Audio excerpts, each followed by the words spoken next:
vamos fazer a correção da nossa 7ª atividade de geografia, que foi passada no dia 13.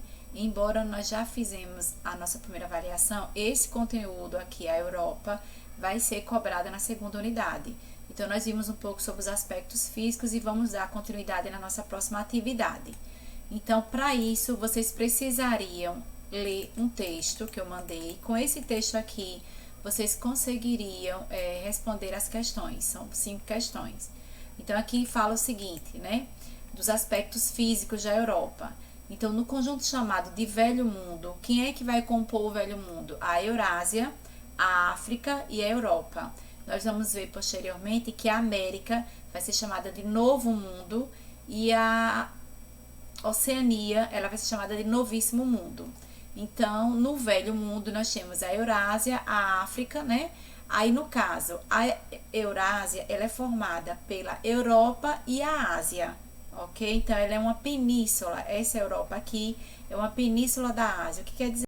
Uma parte, um braço, né, da Ásia. Então, você teria aqui toda essa região aqui sendo a Eurásia, ok?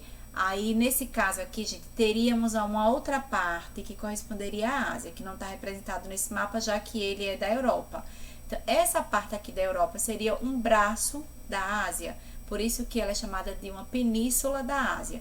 Então, se levarmos em consideração aos aspectos naturais, a Europa, ela na verdade é uma península. Mas se levarmos em consideração os aspectos históricos, né, histórico-social, ela é estudada separadamente como sendo um continente, nesse caso, a Europa.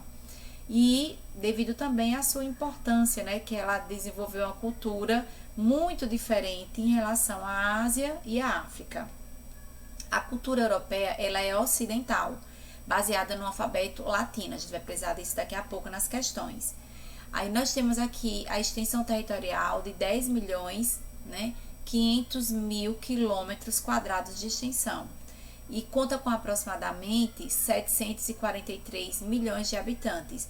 É considerado um país pequeno, um continente pequeno, e ela possui 42 países. Alguns pesquisadores colocam como 50, então é muito relativo essa distribuição aqui de países. Então, em relação à sua localização, a gente vai observar aqui os aspectos naturais. A Europa, ela vai ter os seguintes limites. Ao norte, nessa parte aqui, ela vai estar, né, em contato com o Oceano Glacial Ártico. Ao sul, nós vamos ter aqui, ó, nessa parte aqui, isso aqui é o sul da Europa. Então, nós vamos ter como limite o Mar Mediterrâneo.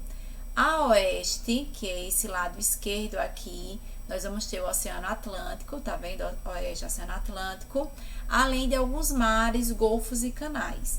Também nós vamos ter o Mar Báltico, o Mar da Noruega, mas aí, no geral, vocês vão colocar como resposta o Oceano Atlântico. E a leste, a Europa, ela vai se unir à Ásia pelos Montes Urais, pelo Mar Cáspio e pelo Rio Ural. Então, aqui nós vamos ter os Montes Urais, aqui você vai ter o Mar Cáspio e aqui você tem o Rio Ural, certo? Vocês vão ver isso melhor em um outro mapa que eu vou passar na 8ª atividade. Então, vamos ver aqui o que ele pergunta, ele fala mais um pouco, né? Que a Europa se localiza praticamente na zona temperada. Então, o clima que vai predominar na Europa é o clima temperado, já que ao norte ela vai ser cortada pelo Trópico de Câncer, certo?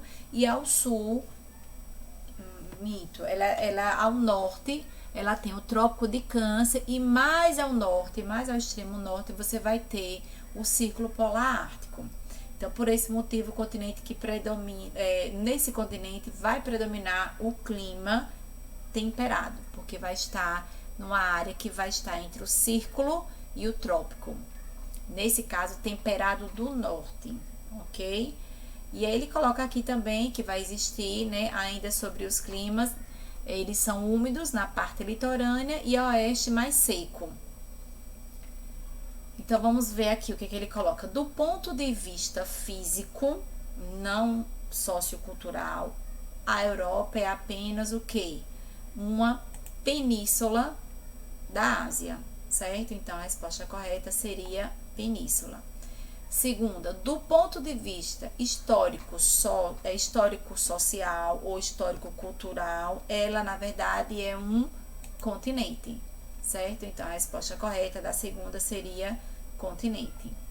A terceira questão, em que se baseia a cultura europeia? Aí a gente, como não é de marcar X, eu vou subir aqui e eu falei disso lá no início, né? Quando ele colocou aqui que a cultura europeia, ela é ocidental e se baseia no alfabeto latino e nas religiões judaico-cristãs.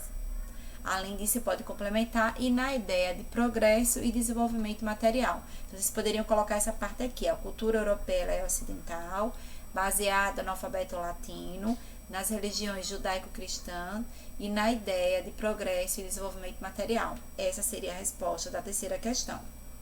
Vamos para a quarta questão. A quarta pergunta. Quanto à localização, quais são os limites naturais ao norte, ao sul, a leste e a oeste? Nós já vimos também, vamos dar uma reforçada. Ao norte você vai ter o Oceano Glacial Ártico, ao sul você tem o Mar Mediterrâneo, a oeste você tem o Oceano Atlântico e a leste você vai ter os Montes Urais, viu? Observe a listinha aqui, ó, para ajudar vocês. Vamos ver aqui os Montes Urais, o Mar Cáspio e o Rio Ural. Então, os Montes Urais vai estar aqui, o Mar Cáspio está aqui, mais ou menos, e aqui você vai ter o Rio Ural. Tá vendo aqui? Os limites. A leste da Europa se une com a Ásia por esses limites aqui. Montes Urais, Mar Cáspio e Rio Ural. A quinta e última questão, explique por que o continente europeu possui um clima predominantemente temperado. Então, isso é devido à sua localização. Aqui, ó, ela se localiza quase que inteiramente na zona temperada, devido a que está ao norte do Trópico de Câncer e atravessada pelo Círculo Polar Ártico, ok? Então, a resposta seria por estar localizada ao norte, por estar cortada ao norte pelo Trópico de Câncer e atravessada pelo Círculo Polar Ártico. Espero que vocês tenham acertado. Quem não acertou, corrija. E é sempre bom vocês colocarem as respostas no caderno para poder fazer a correção na semana seguinte. Fiquem com Deus.